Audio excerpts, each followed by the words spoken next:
Okay, using the park assist feature on this thing is really simple. All we're going to do, there's a P button at the very top here. We're just going to press that, and then we've got a few options here. We're going to go active park assist, and we've got a few options. We can either do parallel parking, perpendicular parking, or parallel park out. Right now we're looking for a spot, so we're going to be doing perpendicular parking here. By default, it's going to look off to our passenger side, so off to the right side there. If you want it to look on the left-hand side instead, you're just going to use your turn signal. You're going to turn signal to the left, and it's going to default look to the left instead of the right-hand side.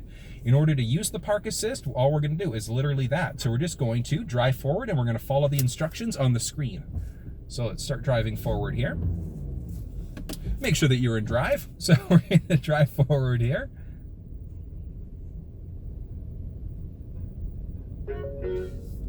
And we're going to follow the instructions on the screen. So we're going to release the steering wheel, so make sure your hands are off the wheel.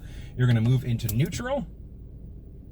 And then all you're going to do is hold the park button. So you're going to press and hold the button here. And the vehicle, my foot's off the brake. It's literally doing everything for me right now.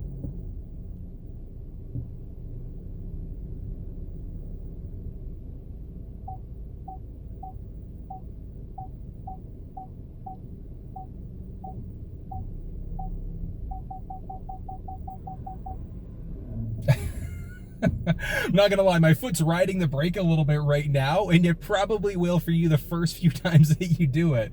But at the same time, it's a smart vehicle. It will make sure that it does this properly. And as you can see, it's got a little bit of a countdown counter as it goes as well. So it's kind of telling you what's happening as you go and how much time until the next phase of the park happens. Here we go. And look at that. Nice and simple, guys. The vehicle essentially just parked itself. It has thrown me into park here as well.